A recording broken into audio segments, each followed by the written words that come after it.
Assalamualaikum. Halo sahabat Raja Pena, selamat datang di channel kisah inspiratif menarik dan bermanfaat di kehidupan kita. Bersedekah subscribe-lah di channel ini agar menjadi pahala untuk kita semua, dan saya doakan yang sudah subscribe di channel ini diberikan rezeki yang melimpah dan barokah. Amin. Dan jangan lupa juga tuliskan sholawat di kolom komentar sebagai penghormatan pada Nabi besar kita. Terima kasih dan selamat menyaksikan. Judul, Kak Perempuanku Menikah dengan Teman SD-ku. Yanto dan Mursid adalah teman dekat sejak kecil, satu kelas di SD. Mereka sering menghabiskan waktu bersama, terutama karena mereka memiliki hobi yang sama, yaitu melukis. Setiap istirahat, mereka akan menggambar berbagai hal mulai dari pemandangan, hewan, hingga karakter imajinasi mereka. Meskipun sering dibandingkan oleh guru, persahabatan mereka tetap kuat. Yanto, lihat gambar ini. Bagus enggak? Mursid sering memamerkan karya-karyanya, begitu pula Yanto. Keduanya selalu berkompetisi secara sehat, saling menginspirasi satu sama lain. Karena persahabatan yang erat, Mursid sering mengunjungi rumah Yanto untuk bermain setelah pulang sekolah. Mereka berdua biasanya melanjutkan hobi melukis di ruang tamu atau halaman belakang. Bella, kakak Yanto, kadang-kadang memperhatikan mereka dari kamar atau sambil mengerjakan tugas kuliahnya. Kakakmu kuliah di mana, Yanto? Tanya Mursid dengan penasaran suatu hari. Di Universitas Kota, Kak Bella mau jadi guru katanya, jawab Yanto santai. Mursid tidak terlalu memperhatikan Bella pada awalnya, karena fokusnya adalah berteman dan melukis bersama Yanto. Suatu hari, kelas mereka mendapat tugas kelompok yang mengharuskan mereka bekerja di rumah teman-teman. Mursid memilih rumah Yanto sebagai tempat untuk mengerjakan tugas, karena sudah nyaman sering ke sana. Ketika mereka sedang serius menyelesaikan tugas di ruang tamu, Bella tiba-tiba keluar dari kamarnya untuk mengambil sesuatu di dapur. Mursid terkejut melihat Bella yang tampak berbeda dari yang ia bayangkan. Bella yang sudah kuliah tampak dewasa dan anggun, membuat Mursid merasa kagum. Tatapan pertama itu membuat hatinya berdegup kencang, dan untuk pertama kalinya, ia mulai memperhatikan kakak perempuan sahabatnya. Beberapa minggu setelah pertemuan itu, Mursid semakin sering memikirkan Bella. Suatu hari, guru memberikan tugas melukis, dan Mursid dengan penuh semangat memutuskan untuk melukis wajah Bella. Ia meluangkan waktu ekstra, berusaha menangkap detail kecantikan kakak Yanto. Ketika Yanto melihat hasil karya Mursid, ia kebingungan. Ini gambar siapa, SID? Kok mirip kakakku? Tanyanya dengan nada heran. Mursid tersenyum malu. Iya, ini kakakmu. Dia itu cantik banget, Yan. Aku nggak bisa melukisnya. Yanto mulai merasa ada yang aneh, tetapi dia tetap diam. Dia tidak menyangka bahwa temannya mulai tertarik pada kakaknya.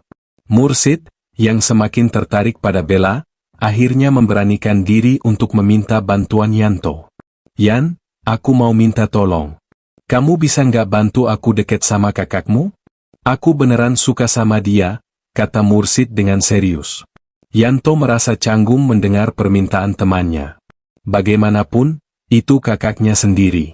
Tapi karena persahabatannya dengan Mursid, Yanto setuju untuk membantu. Aku nggak janji ya, SID. Tapi aku akan coba ngomong sama Kak Bella. Sejak saat itu, Yanto mulai mencari cara agar Bella dan Mursid bisa lebih sering bertemu. Dia sering mengatur pertemuan yang seolah-olah kebetulan di rumah, atau sekedar memberi kesempatan bagi Mursid untuk berbicara dengan Bella. Melalui bantuan Yanto, Bella dan Mursid akhirnya memiliki beberapa kesempatan untuk mengobrol lebih dekat. Awalnya, Bella hanya menganggap Mursid sebagai teman adiknya. Namun, seiring berjalannya waktu, Bella mulai melihat sisi dewasa dan ketulusan Mursid. Mereka mulai sering berbicara, bertukar pesan, dan akhirnya saling tertarik satu sama lain. Meski perbedaan usia cukup signifikan, Bella merasa nyaman dengan Mursid. Hubungan mereka semakin dekat hingga akhirnya mereka mulai berpacaran secara diam-diam. Setelah 1 tahun pacaran, Mursid dan Bella merasa bahwa hubungan mereka sudah serius. Mursid, yang sudah mulai berpikir untuk masa depan, mengajak Bella untuk menikah.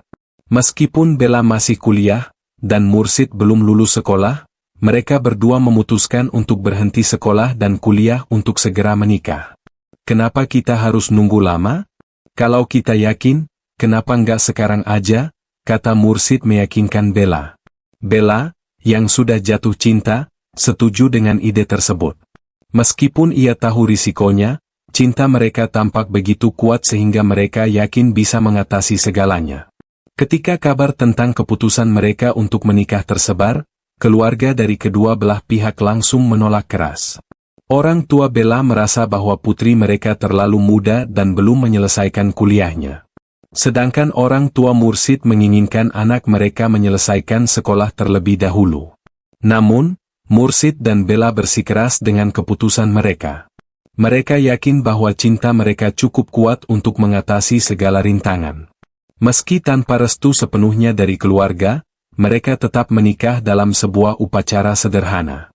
Setelah pernikahan, mereka mulai menjalani kehidupan baru sebagai suami istri. Malam pertama pernikahan mereka, meskipun penuh cinta, terasa canggung. Mereka belum benar-benar siap menghadapi kenyataan pernikahan yang lebih kompleks daripada sekadar percintaan. Kita beneran udah nikah ya, Mursid? Bella bertanya dengan suara pelan. Mursid hanya bisa tersenyum, meski hatinya juga diliputi kebingungan. Mereka masih sangat muda dan belum sepenuhnya paham apa artinya menjalani kehidupan rumah tangga. 2 bulan pertama pernikahan mereka berjalan dengan penuh kebahagiaan, meskipun sesekali muncul konflik kecil. Namun, seiring berjalannya waktu, pertengkaran mulai sering terjadi. Mursid dan Bella sering berselisih paham tentang hal-hal kecil, dan tekanan finansial juga mulai dirasakan. Setelah 5 bulan pernikahan, Bella hamil, yang membuat situasi semakin kompleks. Keduanya masih sangat muda, belum matang secara emosional, namun harus menghadapi tanggung jawab besar sebagai orang tua. Setahun setengah setelah menikah, mereka akhirnya memiliki seorang anak. Namun, meskipun kehadiran sang anak membawa kebahagiaan, pertengkaran di antara mereka justru semakin sering terjadi.